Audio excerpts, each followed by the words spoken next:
Ik heb de verf verwijderd van het kozijn en daarna de houtrotreparaties gedaan. Daarna heb ik het kozijn geschilderd met een vochtdoorlatende verf. Vandaag geef ik je een richtlijn hoe je het kozijn kunt schilderen een jaar later. Wil jij weten hoe jij je kozijnen kunt onderhouden tijdens het schilderen? Blijf dan zeker kijken. Schildersbedrijf Edens, de vakman voor uw woning. Deze aflevering wordt mede mogelijk gemaakt door Wijzenol.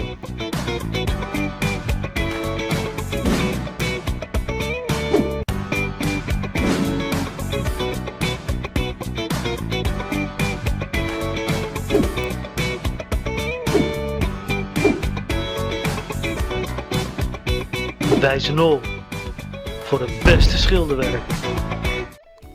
Dit is hoe het kozijn eruit ziet een jaar later. Ik had hem een paar lagen vochtdoorlatende verf gegeven, zodat het kozijn nog goed kan uitdrogen. Alleen de delen die slecht waren heb ik kaal gemaakt. Het schilderwerk wordt plaatselijk bijgewerkt en niet volledig overgedaan. Deze werkzaamheden doe ik vaak per uur en daarom pak ik enkel het hoognodige en de kwetsbare delen aan, want de rest is meestal nog goed. Op de kale delen heb ik een vochtdoorlatende verf aangebracht. Bedenk je wel, je kunt natuurlijk niet heel veel lagen van deze verf aanbrengen, want door de laagdikte gaat hij op den duur dus ook niet meer het vocht doorlaten. En blijf je dit systeem doorzetten, zul je steeds merken dat de glans na een half jaar er al wel af is zoals je hier ziet. En vergeleken met de glans van de oude verf zit daar al een heel groot verschil in. Nu, na een jaar, schuur ik de laag nog licht af die ik vorig jaar heb aangebracht. Hey, en als wij elkaar nog niet kennen, mijn naam is John Edens en via mijn kanaal ontvang je hele leuke schildertips, zodat jij als doe-het-zelver het zelf kan schilderen. Dus ben je nog geen abonnee? Abonneer je dan zo snel mogelijk op mijn kanaal en druk even op dat belletje zodat je geen schildertip hoeft te missen.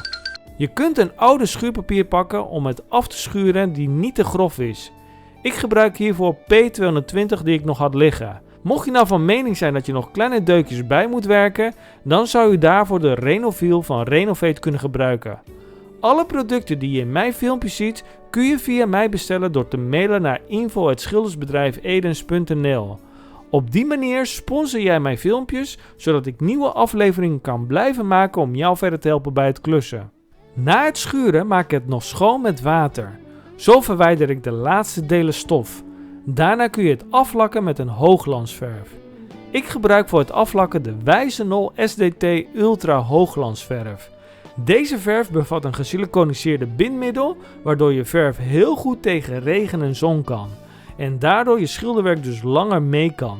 Ik schilder nu alleen de delen die ik vorig jaar heb gedaan en de kwetsbare delen. Schildersbedrijven noemen dit bijwerken. Je werkt het schilderwerk dus bij op de plekken die wat meer aandacht nodig hebben en op die manier kan je de intervallen van je schilderwerk vergroten. Dit is een soort APK voor je woning. De ene keer schilder je een deel van het kozijn en de andere keer werk je het eerst bij en lak je het kozijn in zijn geheel af. Het is dus afhankelijk hoe het deel eruit ziet wat niet bijgewerkt wordt. Glimt deze nog heel goed of is het ook dof aan het worden? En aan de hand daarvan maak je bepaalde keuzes. En ik werk natuurlijk voor klanten, dus dit bespreek ik altijd vooraf met mijn klanten wat er gedaan kan worden binnen een bepaald budget. Als je kijkt naar dit kozijn, dan heb ik daarvan een deel kaal gemaakt en dit eerst bijgewerkt met grondverf. En uiteindelijk ook voor een deel afgelakt. Als je het dan aflakt en maar een deel gaat doen, doe dan zoveel mogelijk van hoek tot hoek. En niet midden in een kozijn stoppen. Tenzij het hele lange lengte zijn, probeer het dan zoveel mogelijk in elkaar te laten lopen.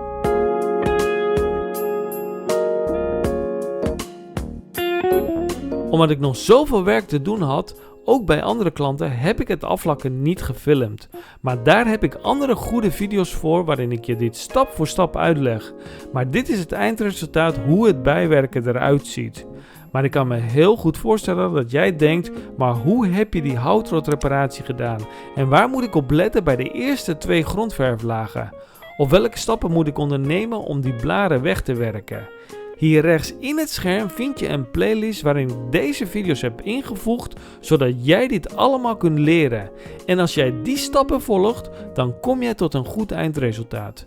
Gun mij nog zoveel mogelijk blauwe duimpjes en abonneer je snel op mijn kanaal en ik zie je in het filmpje hiernaast. Adios!